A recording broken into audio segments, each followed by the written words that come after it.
Bonjour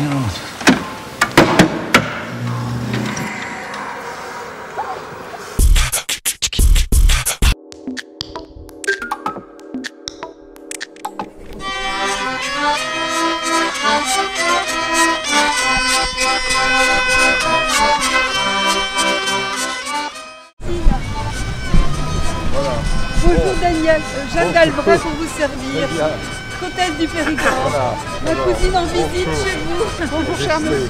Voilà, alors, et Charles IX, où est-il? C'est moi. Ah, c'est vous, Charles Le IX. matin, Très jeune, en d'accord.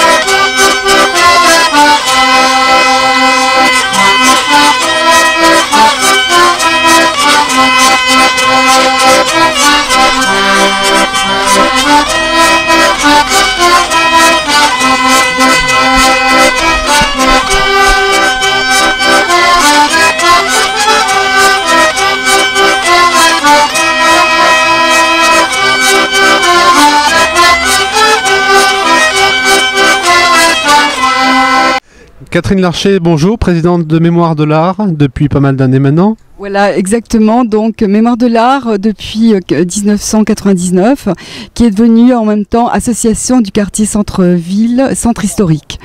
Voilà, donc on s'intéresse, on est une association patrimoniale, donc on défend le patrimoine à la fois de la rivière, du centre historique et du centre-ville, le grand patrimoine architectural et le petit patrimoine architectural. Bon, on défend également la rivière, le codo, enfin tout ce qu'il y a aussi de paysager donc, dans la ville. Alors on fait aussi beaucoup de sorties pour apprendre le patrimoine justement. Donc récemment on était à Brantôme pour le 400e anniversaire de la mort de Brantôme. On s'est beaucoup baladé autour de Bergerac, dans le Périgord pourpre. Notamment on est allé à Trémola, on est allé à Mozac, voilà. Donc on essaie d'apprendre le patrimoine. Et également donc depuis maintenant 4 ans, on anime la ville historiquement en rappelant son histoire passionnante, notamment c'était une grande place forte protestante et donc on a reçu la visite de Catherine le 8 août 1565. Elle est venue chez nous au lieu de venir à Sarlat et Périgueux parce qu'on était une ville en fait protestante. Et en fait, bon, on va voir, Henri de Navarre avait toute son armée ici, il avait ses capitaines, notamment Armand de Clermont de Pile, Geoffroy de Vivant qui était à la Force. Voilà, donc en fait, il va venir aussi avec la reine. Et ici, elle vient rencontrer les chefs protestants pour avoir la paix. Elle fait un grand tour pendant 2 ans. Et voilà, c'est très nouveau, elle tient ça de son beau-père François Ier, qui aimait beaucoup se balader en France, qui prenait le pouls des Français. Et ici, elle veut montrer son fils Charles IX donc à la France. Et donc, elle va s'arrêter à Bergerac où elle est très bien reçue. Il y a eu 5000 personnes qui sont venues à Bergerac. Tout le monde s'était mis un petit peu en grand apanage dans la ville. Il y avait du sable dans les rues. Le vin pissé, paraît-il, des fontaines. Voilà. Et donc, ici aussi a été signée la paix de Bergerac, qui est une des paix qui a mené à l'édit de Nantes. Voilà, alors cet après-midi au cloître des Récollets, nous allons justement revivre le mariage de Margot, la Saint-Barthélemy, et son implication sur Bergerac en fait. Et on commence à 15h et on aura ensuite une conférence de Madame Coquelat à 17h. Madame Coquelat qui est cette grande historienne de la période et qui va nous rappeler l'implication de la Saint-Barthélemy sur Bergerac. Vous êtes une association, tout le monde est bénévole et les costumes, c'est vous qui les faites. Alors voilà, on a une très bonne association qui s'appelle l'Union familiale qui travaille avec nous. On travaille avec beaucoup d'associations. Voilà, on sait pas tout faire, hein, on sait chanter. Il y en a parmi nous qui savent chanter. On sait jouer. Voilà, les costumes c'est l'Union familiale bien sûr, mais on va s'augmenter en fait des abeilles bergeracoises, des cadets de Bergerac.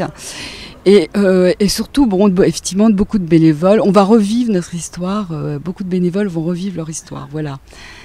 Est-ce qu'il y a le fait de se retrouver le matin à Place Barbacane un sens ? Oui, parce que la place Barbacane, excusez-moi, c'était les premières défenses de la ville. Bon, c'était important plutôt que pendant la guerre de 100 ans.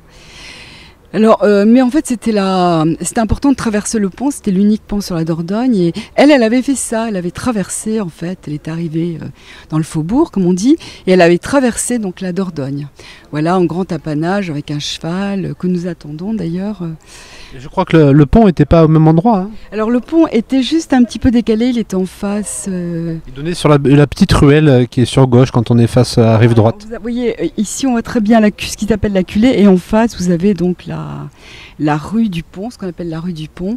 Et ils l'ont reconstruit, mais vraiment des années plus tard. Hein, il a explosé sous l'effet d'une crue en 1783, une crue terrible, et il a été reconstruit l'autre pont qu'en 1825. Oui, parce que vous animez aussi Mémoire de l'Art, souvent vous nous racontez Bergerac avec brio. Voilà, exactement, pour les journées du patrimoine. Bon, je suis guide-interprète, hein, je suis historienne et historienne de l'art. Et donc, voilà, c'est un peu mon métier. Alors, je fais ça en anglais et en français. Voilà, c'est vraiment une ville que je trouve passionnante, qui est sur ces deux rives. C'était une ville entre deux rives. Et donc la rivière, ça a toujours été très important. Et c'est vrai que je trouve qu'on a une histoire exceptionnelle. Hein, au niveau historique, on est cette grande place forte protestante. On a été aussi une ville anglaise, on est une ville de sédition aussi. On a eu 5000 craquants qui ont campé dans Bergerac au moment des troubles, au XVIIe siècle. Et voilà, donc je trouve qu'on a une histoire très originale par rapport à Sarlat, que je fais aussi visiter comme Périgueux. Et je trouve ça, il y a quand même une authenticité.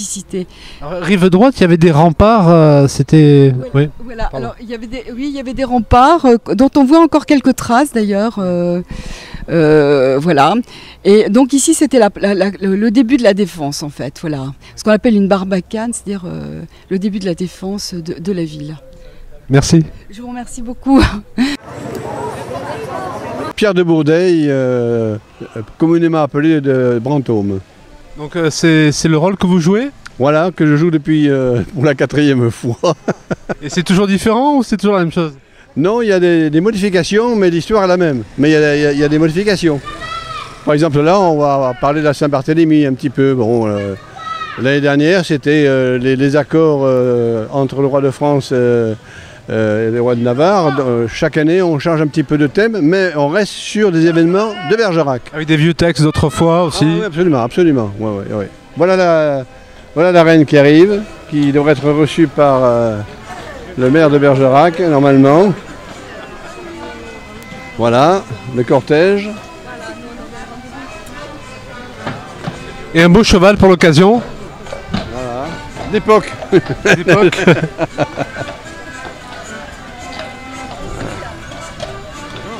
Vive la reine! Voilà, tous les nobles de la cour, les nobles rapprochés de la cour.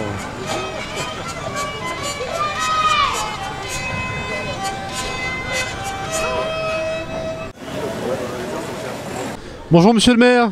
Bonjour. Pour Canal Pau, prends un petit mot. Oui, bon écoutez, c'est un événement sympathique, donc c'est bien d'aller saluer. Ceci dit, Catherine de Médicis n'a pas laissé...